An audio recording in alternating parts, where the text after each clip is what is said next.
Welcome to the deep dive.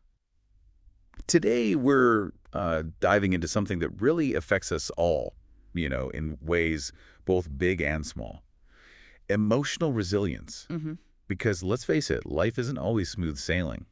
From those everyday frustrations to, well, major life quakes, we all hit rough seas sometimes. Indeed. Life definitely throws curveballs, and if you're tuning in, you're probably interested in figuring out how to handle those challenges better, right? Getting good insights without all the fluff. Exactly. So think of this as your shortcut to understanding resilience.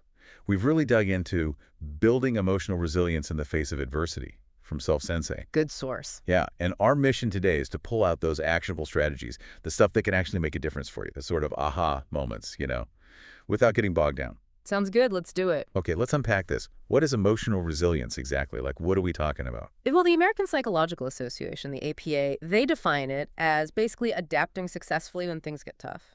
Difficult experiences. Adapting successfully. Okay, yeah, through flexibility.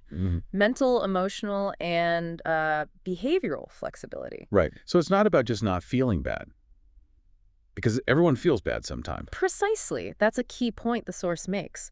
Resilience isn't being immune to distress. It's really about how you navigate those feelings, how you recover, and maybe, importantly, how you even grow from it. Okay, so less like armor, more like being adaptable, like bamboo bends but doesn't break, maybe even get stronger. That's a great analogy. And the really empowering part, the source emphasizes this, is that resilience isn't some fixed trait you either have or don't. Oh, really? Yeah, it's a skill, something you can actually learn and develop. Okay, that changes things. It means we're not just stuck, right? We can actively work on it. Exactly. It shifts the whole perspective from passive acceptance to active development. Super empowering.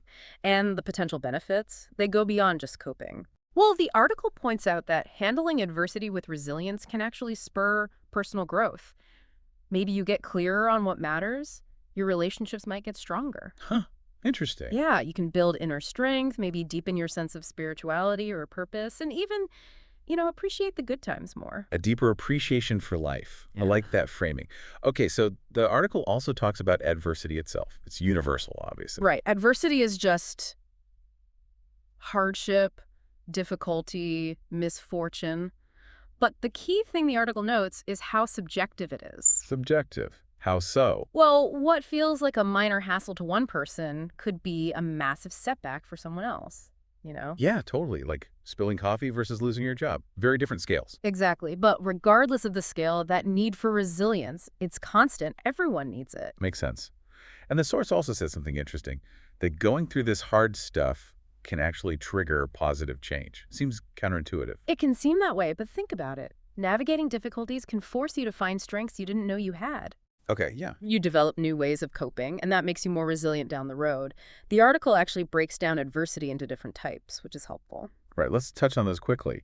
There's physical stuff like chronic illness or injury, mental, like depression, anxiety, emotional, like grief or trauma, Yeah, social adversity, yeah. bullying, loneliness, family conflict, financial, like job loss, debt, Right, all big ones. and even spiritual adversity, like a crisis of faith or losing your sense of meaning. It really covers a lot of ground. It does. And seeing these categories helps you maybe understand the specific kind of challenge you're facing or someone else's, and that can help tailor how you build resilience for that specific thing. Okay, so we've got a handle on what resilience is, what adversity looks like, but why is building it so crucial? The article lists some pretty big benefits. Oh, definitely. Top of the list is improved mental health. Resilience acts like a buffer, basically, A buffer against what? against things like depression, anxiety, stress, even burnout. There's research showing that people with more resilience and good coping skills, they're better shielded from both mental and physical illness when times get tough. Wow, physical illness too. That's a strong link. Yeah. It really does seem to impact overall well-being, not just your mood. Absolutely. And it makes sense, right? If you're more resilient, you're probably better at handling everyday stress. Yeah, you don't get knocked over as easily. Exactly. Resilient people tend to see challenges differently, maybe more like growth opportunities, not just dead ends. They tend to keep their composure better, solve problems more effectively, even under pressure. And given how bad chronic stress is for us, Yeah. that ability is huge. Incredibly valuable. And it's not just about getting through the moment. The article talks about enhanced coping and problem solving, too. That flexibility we mentioned earlier, mental, emotional, behavioral. Yeah, that keeps coming up. It's key. Resilience helps you develop better coping strategies, makes you better at problem solving. It boosts your sense of internal locus of control, that feeling that you have some agency, some control over your life and what happens. And it boosts self-efficacy too. Self-efficacy, believing you can actually do things. Handle things. Exactly. Believing in your own capability to navigate challenges and succeed. Okay, and all that, the source says, leads to greater well-being, more life satisfaction.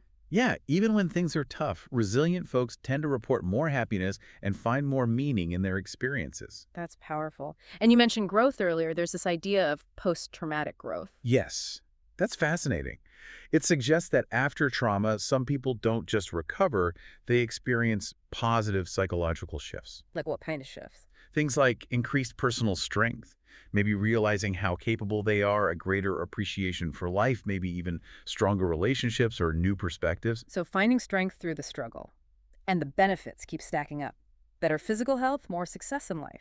It really seems foundational. The article frames building resilience almost like a proactive health strategy, preventative care, really, an investment in your future self.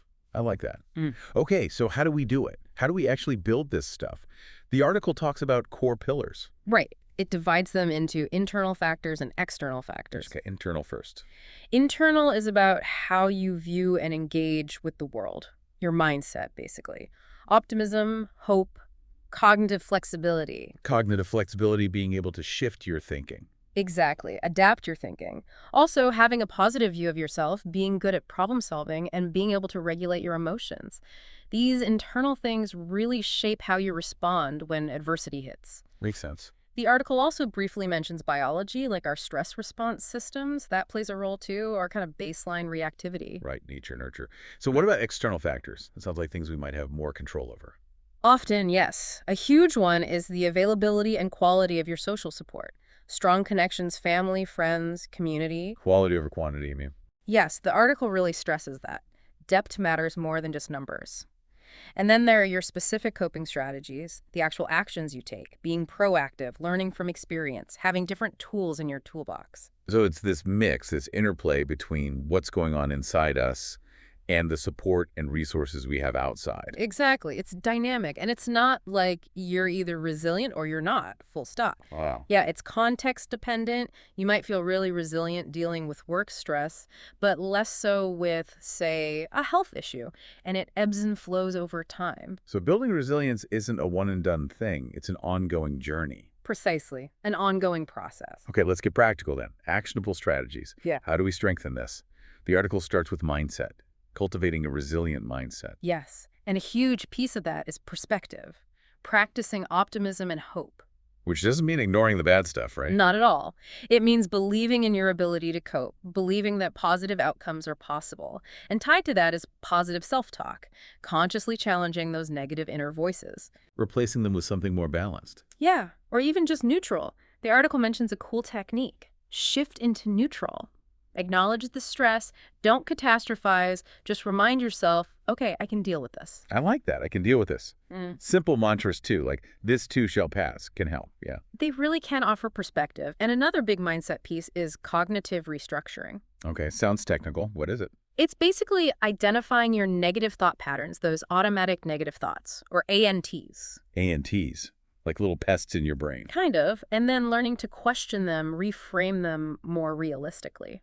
A thought journal can be super helpful here. So you write down the situation, the feeling, the thought, and then look at it critically. Exactly. You ask, what's the actual evidence for this thought against it? Then you work on creating more balanced alternatives, avoiding those black and white thinking traps. The goal is realism, not fake positivity. Got it. And then there's self-compassion, treating yourself kindly. Yes, like you'd treat a friend who's struggling. Dr. Kristen Neff's work breaks it down into 3 parts. Okay. Self-kindness, being gentle, not harsh. Common humanity, remembering everyone struggles, you're not alone. And mindfulness, observing your feelings without getting totally lost in them. How do you do that? Simple things, like taking a self-compassion break. Acknowledge the pain, remember common humanity, offer yourself kindness. Or just naming the emotion, name it to tame it. Name it to tame it. I like that. And these mindset strategies, they work together. Self-compassion makes it easier to challenge negative thoughts. Optimism motivates you to keep practicing. It's synergistic. Okay, mindset covered. What about those external pillars? Nurturing connections and support. Crucial. Strong social networks are a massive buffer against stress. This means actively investing time and energy in your relationship. Making the effort? Yeah, and reaching out when you need support. Different people offer different kinds of support, too. And remember, giving support feels just as good and builds resilience as getting it. Creates that reciprocity. Mm. And it's about the quality, right? Trust, good communication, working through disagreements. Definitely. And don't underestimate community. That sense of belonging provides real security. Getting involved in community activities can foster that. Makes sense. Okay. Okay, internal mindset, external connections. What's next for building resilience? Healthy coping mechanism. Right. Building your toolkit. Yeah. Mindfulness and meditation are great for this. Just paying attention to the present moment without judgment. Reduces stress, helps with focus. Big time. Like- And enhances emotional regulation. Simple things work. Deep breathing, like the 4-7-8 breath, or box breathing body scans, just focusing on your breath for a minute. There are tons of apps, too. Good point. And the article also mentioned problem-solving skills, being Yeah. proactive. Yeah, taking action instead of feeling stuck. Identify the problem, break it down, brainstorm solutions, make a plan, do it. Action-oriented. Exactly. And then there are specific emotional regulation techniques, managing how you respond to emotions healthily. Labeling emotions, like we said, understanding your triggers, maybe setting aside a specific worry window instead of worrying all day, shifting your attention away from rumination. The key is having options so you can adapt. A diverse toolkit. Okay. Okay, next one seems obvious, but maybe isn't always prioritized. Physical well-being. So fundamental. The mind-body connection is undeniable. Exercise, huge stress reliever. Endorphins. Yep, Right. releases endorphins, cuts stress hormones, boosts mood, even moderate activity helps. Nutrition is vital too, fuels your brain and body.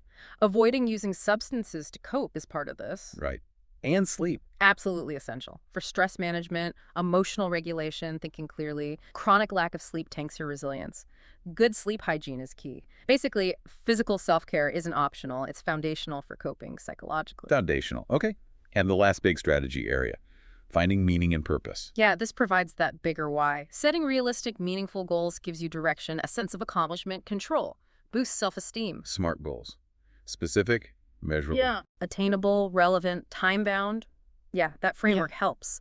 But focus on goals that personally matter, that align with your values. And connecting with those values, that sense of purpose, Mm. how does that help resilience? It gives you an anchor. Knowing your why helps you endure the how when things get tough. Engaging in meaningful activities, helping others, that strengthens your sense of purpose. The article even has a table, right, summarizing these with simple actions. It does. Really practical stuff like jot down 3 good things, challenge 1 negative thought today, take 5 deep breaths, call a friend. Small steps add up. Small steps, consistent effort. And to make it real, the article shares stories. Yeah, really powerful ones. Jackie O'Brien navigating huge health crises, stroke, septic shock, relying on support and sheer determination. Shows the power of support and persistence. Definitely. And then stories from Jesse, Linda, Tara overcoming things like depression, anxiety, substance abuse, even schizoaffective disorder, using creativity, therapy, accepting help. It shows it's possible, right, that resilience is lived, Yeah. not just theoretical. Exactly. Very relatable. People persevere and find ways through using these kinds of strategies. Okay, but sometimes self-help isn't enough. The article talks about knowing when to seek professional support. Super important point. And recognizing that need. That's a sign of strength, not weakness. So when should someone reach out? If negative feelings are persistent, really impacting your daily life, if you feel like the strategies aren't working, if you're having thoughts of harm, definitely reach out then. Or even if you just want guided support. And therapy can provide that safe space, help develop skills. Absolutely. It's an empowering step. Can really enhance long-term well-being. Okay, so wrapping this all up, emotional resilience sounds like this ongoing dynamic process, adapting with flexibility and strength. Exactly. Not about dodging difficulties, but learning to navigate them better. And it's multifaceted: mindset, connections, coping skills, physical health, and that sense of purpose. It takes all those pieces working together. And it requires patience, right? Yeah. Persistence, being kind to yourself. Absolutely. Self-compassion is key. These strategies are a toolkit, but you have to actually use the tools consistently. And the goal isn't to become invincible. No, it's about enhancing your ability to manage and recover effectively. So for you listening, maybe just pick one thing, one strategy that clicked with you. Try to weave it into your day, even in a small way. Small steps build momentum, and maybe share this info. Fostering resilience in our communities helps everyone. Yeah, definitely. Ultimately, building this resilience, it's an investment in a healthier, more fulfilling life, equipping yourself for whatever comes next. Well said. And maybe a final thought to leave you with. Think about one type of adversity that you find particularly challenging. Could be anything. Now, consider which resilience strategy we talked about today might apply most directly to that. What's one tiny step, just one small action you could take in that direction? Maybe even today.